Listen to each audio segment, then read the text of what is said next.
তো দেখো, আমাদের লকডাউন এখনো চলছে, সেই সঙ্গে তোমাদের ও আমাদের চেষ্টাও চলছে তার সঙ্গে কিছু পড়াশোনা চালিয়ে যাওয়া। আমরা যেটা করছিলাম ইলেকট্রোকেমিস্ট্রি, বেশ কয়েকটা অংশ হয়ে গেছে। প্রমাণ তড়িৎদ্বার বিভব, তড়িৎ রাসায়নিক শ্রেণী, এইগুলো হয়েছে এবং কোষের সাংকেতিক প্রকাশও আমরা এর আগের দিন দেখেছি। তা আজকে আমরা একটা এরপরে নতুন জিনিস দেখব, যে কোষের প্রমাণ তড়িৎদ্বার বিভব থেকে আমরা কিভাবে একটা কোষ গঠন করতে পারবো এবং তার কোষ বিক্রিয়া কী হবে। তা এইটা করার আগে তোমাদের কারো কারো ক্ষেত্রে কোশ্চেন একটু ছিল যে কোনো তড়িৎদ্বারের প্রমাণ তড়িৎদ্বার বিভব আমরা কিভাবে নির্ণয় করছি এবং তার ক্ষেত্রে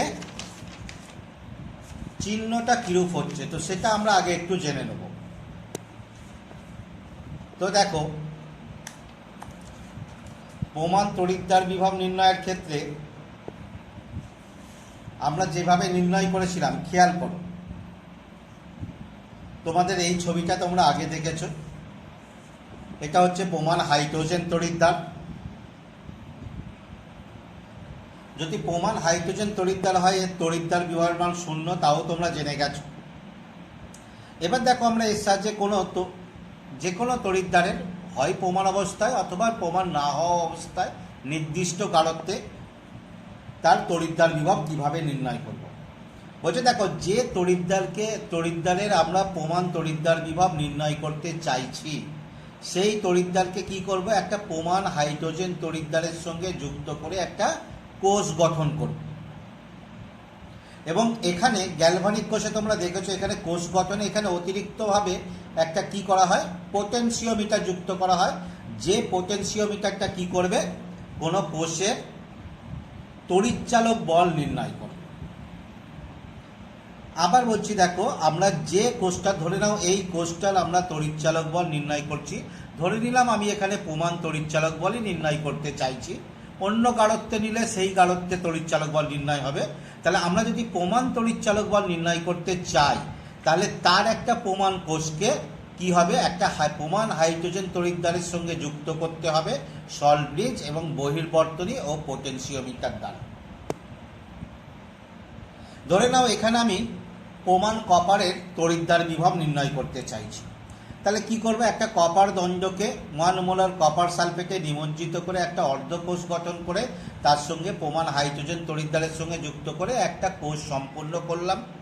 এই কোষ সম্পূর্ণ করার পরে তাহলে কি হবে, তড়িৎ প্রবাহ চলতে থাকবে।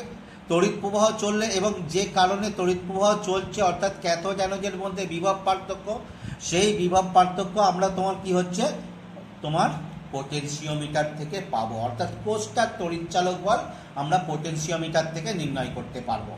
এবার দেখো, ধরো যে কোনো একটা মান পেয়ে গেলাম পোটেনশিওমিটারে। সাপোজ আমরা এখানে মানটা পেলাম হচ্ছে কত, এক্স ভোল্ট। যেহেতু এখানে তোমার প্রমাণ হাইড্রোজেন তড়িৎদ্বারের ক্ষেত্রে তোমার কি আছে, তার মান কত, 0 ভোল্ট। তাহলে এই এক্স ভোল্ট যে মানটা পেলাম, সেই মানটা কার জন্য, এই তড়িৎদ্বারের ক্ষেত্রে, অর্থাৎ যে তড়িৎদ্বারে নির্ণয় করছি। তাহলে পোটেনশিওমিটারে আমরা যে তড়িৎচালক বল পাবো সেটাই হচ্ছে আমার নির্ণীত তড়িৎচালক বলের তড়িৎদ্বার বিভব। এবার দেখো চিহ্নটা আমরা কিভাবে করছি। বলছে দেখো, যে তড়িৎদ্বারের তড়িৎদ্বার বিভব নির্ণয় করতে চাইছি, সেই তড়িৎদ্বারকে হাইড্রোজেনের সঙ্গে যুক্ত করে কোষ গঠন করার ফলে ওই তড়িৎদ্বারটি যে আধান প্রাপ্ত হবে সেটাই হবে তার তড়িৎদ্বার বিভবের চিহ্ন। যেমন দেখো, এখানে হাইড্রোজেনের সঙ্গে কপার তড়িৎদ্বারকে যুক্ত করার ফলে হাইড্রোজেনে জারণ ঘটেছে, ফলে এটা ঋণাত্মক আধান পেয়েছে। কপারে বিজারণ ঘটেছে, ফলে কপার ধনাত্মক আধান পেয়েছে, ফলে কপারের প্রমাণ তড়িৎদ্বার বিভবের চিহ্ন হবে ধনাত্মক।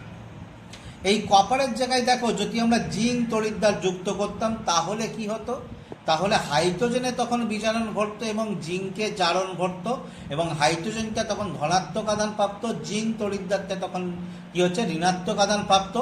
ফলে আমরা তখন জিঙ্কের তড়িৎদ্বার বিভবের মান পেতাম ঋণাত্মক। তাহলে এখান থেকে আমরা আরেকবার বলে দিলাম যে কোনো তড়িৎদ্বারের ক্ষেত্রে কিভাবে আমরা প্রমাণ তড়িৎদ্বার বিভব এবং তার চিহ্ন নির্ণয় করি। যাই, যেটা আমরা শুরু করতে যাচ্ছিলাম, তাহলে কি হচ্ছে প্রমাণ তড়িৎদ্বার বিভবের মান থেকে কোষ গঠন ও কোষের সমীকরণ নির্ণয়। তাহলে তড়িৎদ্বার বিভবের মান থেকে আমরা কিভাবে কোষ গঠন করব বলছে, দেখো এইখানে লক্ষ্য করো, আমি দুটো তড়িৎদ্বার বিভব লিখেছি। জিঙ্কের তড়িৎদ্বার বিভব কত? -0.76। কপারের তড়িৎদ্বার বিভব কত? +0.34। তাহলে এই দুটো তড়িৎদ্বার বিভবের মান থেকে তোমরা লক্ষ্য করো কার তড়িৎদ্বার বিভবের মান কম বা কার বেশি। তোমরা আগে জেনেছো যার মান কম সেটা তোমার কি হবে, সেটা আগেই তোমাদের বলা হয়েছে, সেটা কি হবে অ্যানোড রূপে ক্রিয়া করবে, যার মান বেশি সেটা ক্যাথোড রূপে ক্রিয়া করবে। তাহলে এখানে লক্ষ্য করো দুটো মান থেকে তোমরা দেখতে পাচ্ছ যে কপারের তুলনায় জিঙ্কের তড়িৎদ্বার বিভবের মান কম, অতএব কপার হবে অ্যানোড এবং এখানে জারণ ঘটবে। তাহলে জারণ যদি ঘটে তাহলে অ্যানোড বিক্রিয়াটা কি হবে খেয়াল করো, জারণ ঘটবে, তাহলে অ্যানোড বিক্রিয়া জিঙ্ক ইলেকট্রন ছেড়ে দিয়ে জিঙ্ক 2+ + 2e। তাহলে এই হলো তোমার কি আছে জারণ বিক্রিয়া বা অ্যানোড বিক্রিয়া। কপারের তড়িৎদ্বার বিভবের মান বেশি, ক্যাথোড রূপে ক্রিয়া করবে, বিজারণ ঘটবে। যদি এখানে বিজারণ ঘটে তাহলে কোষ বিক্রিয়া, অর্ধকোষ বিক্রিয়া কি হবে Cu2+ + 2e, সেখান থেকে Cu। তাহলে এই হলো বিজারণ বিক্রিয়া। এবার দেখো এই জারণ বা অ্যানোড বিক্রিয়া এবং ক্যাথোড বিক্রিয়া, এখান থেকে আমরা কোষ বিক্রিয়া কিভাবে পাবো? কোষ বিক্রিয়া দুটো যোগ করে দিলেই পেয়ে যাব। তাহলে এই দুটোকে যদি আমরা যোগ করে দিই তাহলে কি আসবে Zn + Cu2+, সেখান থেকে তোমার কি হচ্ছে Zn2+ + Cu। তাহলে এখান থেকে দেখো আমরা কোষ বিক্রিয়া পেয়ে গেলাম। তড়িৎদ্বার বিভবের মান থেকে ক্যাথোড বিক্রিয়া, অ্যানোড বিক্রিয়া এবং কোষ বিক্রিয়া পেলাম। এবার দেখো তো কোষ বিক্রিয়া পেয়েছি, কোষের প্রমাণ তড়িৎচালক বল কত হবে? কোষের প্রমাণ তড়িৎচালক বল অর্থাৎ তোমার কি আছে E0 সেল। E0 সেল তড়িৎচালক বল তোমরা কি জানো? That is E0 cathode -E0 anode. এছাড়াও তোমরা আর একটা শিখেছো যে E0 ক্যাথোড কোন দিকে থাকে? রাইটে, তাহলে রাইট। অ্যানোড কোন দিকে থাকে? লেফটে, তাহলে E0 লেফট। তাহলে মানটা কত আসছে? এখানে মানটা বসিয়ে দাও, এই মান তোমরা আগেও বের করেছো। তাহলে 0.34 ভোল্ট -0.76 ভোল্ট, সেখান থেকে মানটা কত আসছে 1.1 ভোল্ট। এবার দেখো কোষের সাংকেতিক প্রকাশ কি হবে? কোষের সাংকেতিক প্রকাশ কি হবে তোমরা জানো? কোষের সাংকেতিক প্রকাশে কি হয়? আমরা বাম দিকে রাখি কোথায়? অ্যানোড, ডান দিকে ক্যাথোড। অ্যানোডকে কিভাবে লেখা হয়? প্রথমে ধাতু Zn, তড়িৎ বিশ্লেষণ Zn2+। এবার দেখো এখানে গাঢ়ত্ব তোমার কি হচ্ছে, যেহেতু এখানে প্রমাণ তড়িৎদ্বার বিভব দিয়েছে বা গাঢ়ত্ব যদি দেওয়া না থাকে আমরা প্রমাণ তড়িৎদ্বার বিভব ধরে নিতে পারি এটা কত 1 মোলার। এবার দেখো ডান দিকে অ্যানোড, এই ক্যাথোড। ক্যাথোডের ক্ষেত্রে কি প্রথমে লবণ, তাহলে কপার 2+ 1 মোলার দাঁড়িয়ে কপার। দুটো তড়িৎদ্বারের মাঝে কি হচ্ছে? দুটো উলম্ব দাঁড়ি। তাহলে এই হলো তোমার কি আছে তড়িৎদ্বার বিভবের মান থেকে কোষের তড়িৎচালক বল, কোষ বিক্রিয়া, কোষের সাংকেতিক প্রকাশ।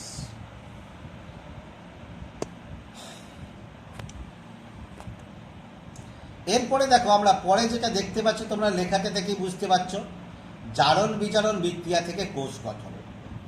অর্থাৎ একটা জারণ বিজারণ বিক্রিয়া, সেখান থেকে আমরা কিভাবে কোষ গঠন করতে পারবো। দেখো এখানে একটা জারণ বিজারণ বিক্রিয়া আছে। বিক্রিয়াটিকে প্রথমে কি করব, আয়নীয় আকারে লিখব। আয়নীয় আকারে লেখার নিয়ম কি হচ্ছে, এই বিক্রিয়ায় যাদের জারণ বিজারণ ঘটেনি যে মূলকগুলোর, সেই মূলকগুলো বাদ দিয়ে যাদের জারণ বিজারণ ঘটেছে সেটিকে লেখা। তাহলে সেটাকে আমরা কি লিখতে পারি, দেখো এখানে সালফেট মূলকের জারণ বিজারণ ঘটেনি, তাহলে Fe, সেখান থেকে Cu2 প্লাস কি হচ্ছে Fe2 প্লাস প্লাস Cu হয়েছে। তাহলে এই জারণ বিজারণ বিক্রিয়াটা পেয়ে গেলাম। এবার এই জারণ বিজারণ বিক্রিয়া থেকে আমরা ভাঙবো অর্ধ জারণ বিক্রিয়া, অর্ধ বিজারণ বিক্রিয়া। তাহলে দেখো অর্ধ জারণ বিক্রিয়া কোনটা, অর্থাৎ এখানে কোনটায় জারণ ঘটেছে, দেখো Fe থেকে Fe2 প্লাস জারণ ঘটেছে, তাহলে অর্ধ জারণ বিক্রিয়া হচ্ছে Fe, সেখান থেকে Fe2 প্লাস প্লাস 2E। তাহলে এটা হলো অর্ধ জারণ বিক্রিয়া। এবার জারণ কোথায় ঘটে, অ্যানোডে, তাহলে এটাই হচ্ছে অ্যানোড বিক্রিয়া। এবার দেখো অর্ধ বিজারণ বিক্রিয়া, তাহলে বাকি অপরটা হচ্ছে অর্ধ বিজারণ বিক্রিয়া, এবং সেটা কি হবে, ক্যাথোড বিক্রিয়া। কোনটা হবে, Cu2 প্লাস প্লাস 2E, সেখান থেকে Cu। যদি এখান থেকে কোষ বিক্রিয়া মূল বিক্রিয়াটা, তাহলে অর্ধ জারণ বিক্রিয়া বা অ্যানোড বিক্রিয়া থেকে আমরা অ্যানোড কীভাবে করব। অ্যানোডকে তোমরা জানো প্রথমে কি, ধাতু, অ্যানোডের প্রকাশ ধাতু, Fe, দাড়ি, লবণ বা আয়ন অর্থাৎ Fe2 প্লাস। ক্যাথোডকে কীভাবে করব, আগে লবণ বা আয়ন, তাহলে Cu2 প্লাস, দাড়ি, Cu। তাহলে কোষ কি হবে, অ্যানোড আর ক্যাথোড, অর্থাৎ তোমার কি হচ্ছে Fe, দাড়ি, Fe2 প্লাস, ডবল দাড়ি, Cu2 প্লাস, দাড়ি, Cu। এবার দেখো এই কোষ বিক্রিয়া থেকে আমরা কোষের ইএমএফ বা ই সেল আমরা সমীকরণ নির্ণয় করতে পারবো, বা এদের মধ্যে কি হচ্ছে, আমার যদি প্রমাণ তড়িৎদ্বার বিভবের মান জানা থাকে, যেমন এর ক্ষেত্রে দেখো মানটা তোমরা দেখেছিলে আয়রন অ্যানোডের ক্ষেত্রে মানটা কত ছিল, E0 মান -0.44 ভোল্ট। কপারের ক্ষেত্রে কত ছিল মানটা, +0.34 ভোল্ট। তাহলে কোষের ইএমএফ, বা এটাকে ইএমএফ না বলে আমরা প্রমাণ ইএমএফ E0 নির্ণয় করি, তাহলে E0 কি হবে, E0 cathode minus E0 anode. তাহলে ক্যাথোড কত, 0.34 volt, minus anode minus 0.44 volt. তাহলে সেখান থেকে কত পাচ্ছ, দেখো 8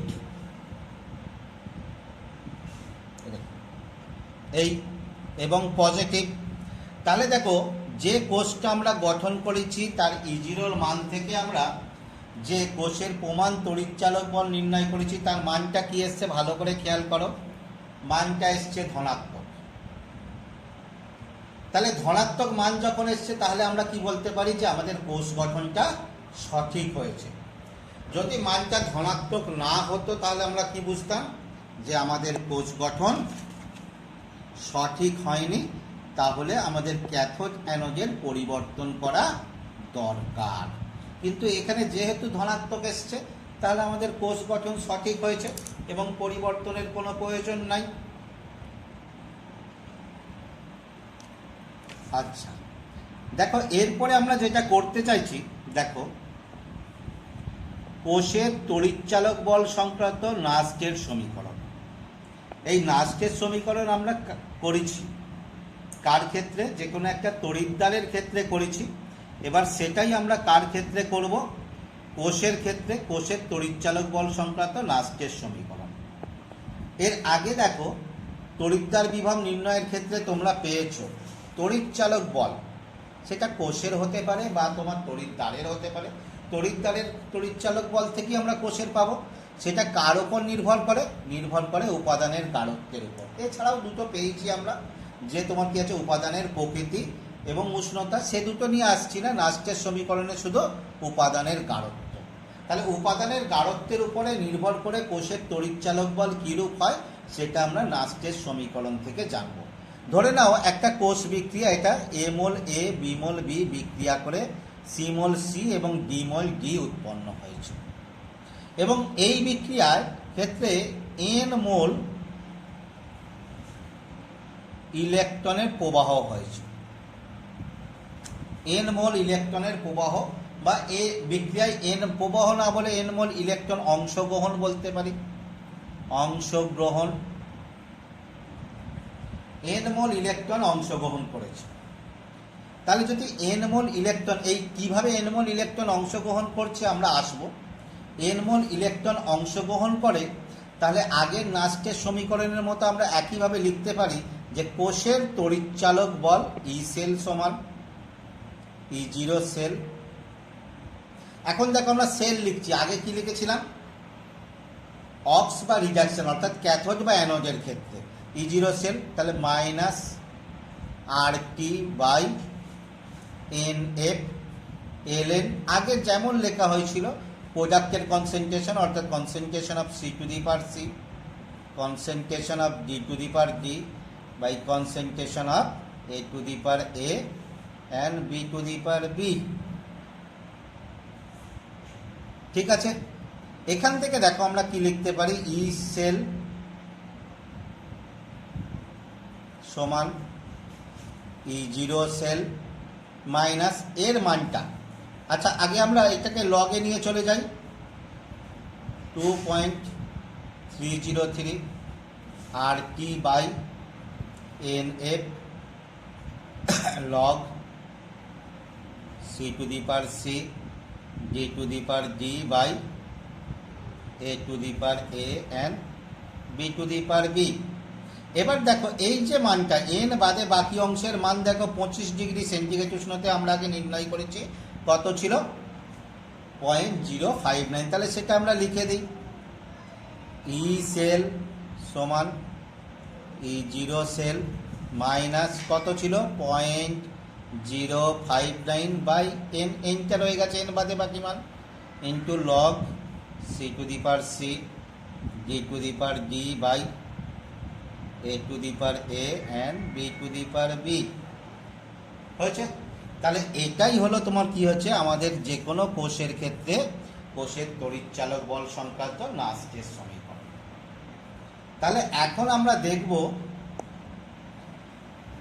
অন্যান্য কোষের ক্ষেত্রে বা সাধারণ কোষের ক্ষেত্রে আমরা একে কিভাবে প্রয়োগ করতে পারছি। দেখো এখানে একটা দেয়া আছে, এটাই আমাদের খুব পরিচিত কোষ, সেই জন্য সেটাকেই ব্যবহার করা হয়।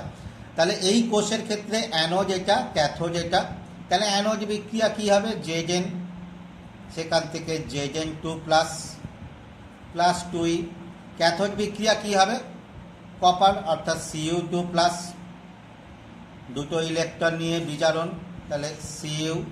কোষ বিক্রিয়া কী হবে এই দুটোর সমষ্টি, অর্থাৎ Z plus CU two plus Z two plus plus CU. তাহলে এখানে দেখো বিক্রিয়াতে কত মোল ইলেকট্রন অংশগ্রহণ করেছে 2 মোল, যেটা আমরা এখানে বলেছিলাম যে বিক্রিয়ায় এন মোল ইলেকট্রন যদি অংশগ্রহণ করে, তাহলে এখানে 2 মোল ইলেকট্রন অংশগ্রহণ করেছে।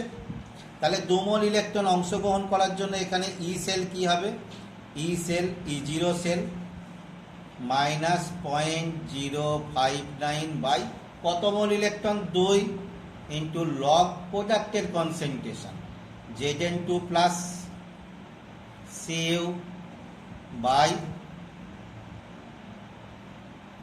Z C U two plus. এদের মধ্যে খেয়াল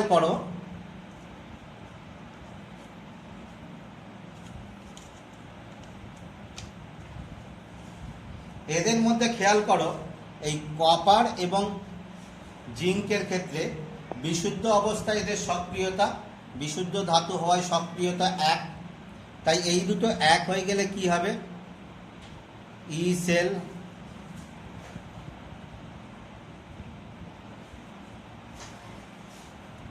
ই জিরো সেল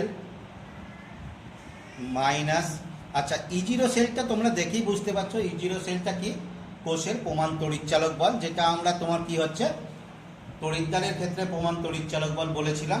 তাহলে এটা কোষের প্রমাণ তড়িৎচালক বল কখন, যদি কোষের ক্যাথোড এবং অ্যানোড, যেটা আগেও বলা হয়েছে, প্রমাণ অবস্থায় থাকলে যে তড়িৎচালক বল সৃষ্টি হবে। তাহলে 0.059/2 ইন্টু লগ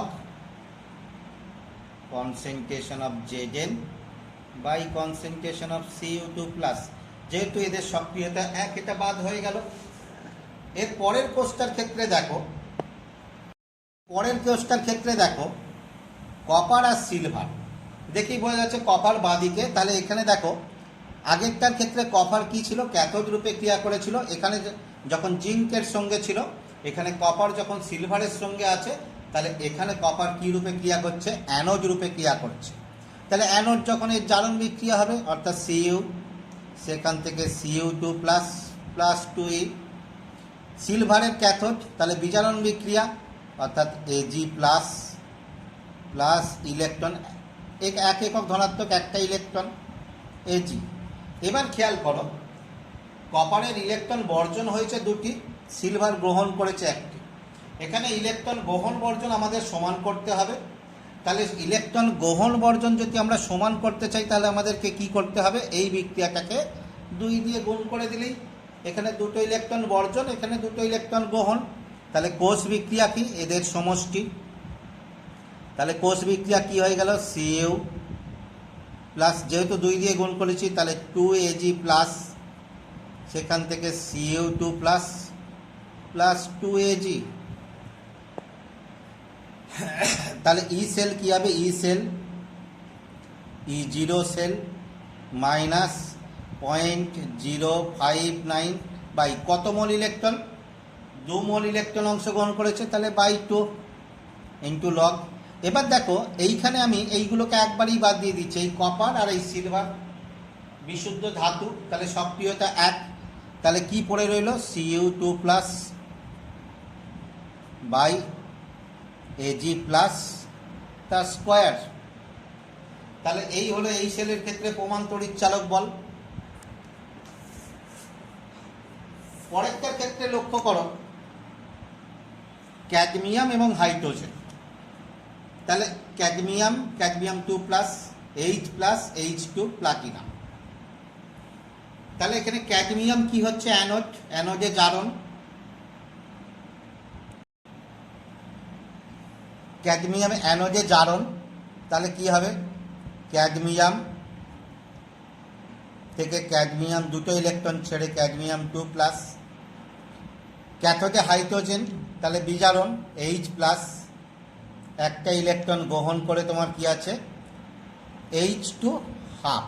তাহলে আগের মতো আবার দুটো ইলেকট্রন বর্জন বা 2 মোল ইলেকট্রন বর্জন, 1 মোল গ্রহণ, তাহলে এটাকে 2 দিয়ে গুণ করে দিই, তাহলে এখানে 2 হয়ে গেল, 2 মোল ইলেকট্রন গ্রহণ, 2 মোল বর্জন। তাহলে কোষ বিক্রিয়া কি হয়ে যাচ্ছে, দেখো ক্যাডমিয়াম, সেখান থেকে 2 দিয়ে গুণ করা হয়েছে 2H plus, cadmium 2 plus plus H2, তাহলে ই সেল কি হয়ে যাবে, E zero cell minus 0.059 by কত মোল ইলেকট্রন, 2 মোল, লগ কত, ক্যাডমিয়াম 2 প্লাস, হাইড্রোজেন গ্যাস, তাহলে হাইড্রোজেনের অংশ চাপ, ক্যাডমিয়াম H প্লাস,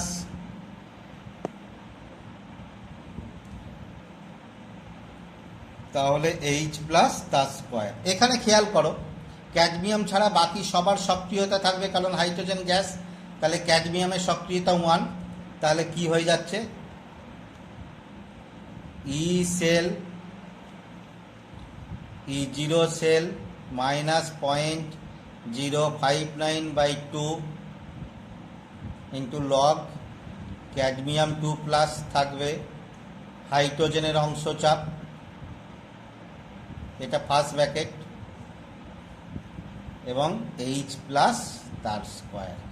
এই হলো যে কোনো কোষের ক্ষেত্রে তড়িৎচালক বল সংক্রান্ত বিভিন্ন কোষের নাস্টের সমীকরণ।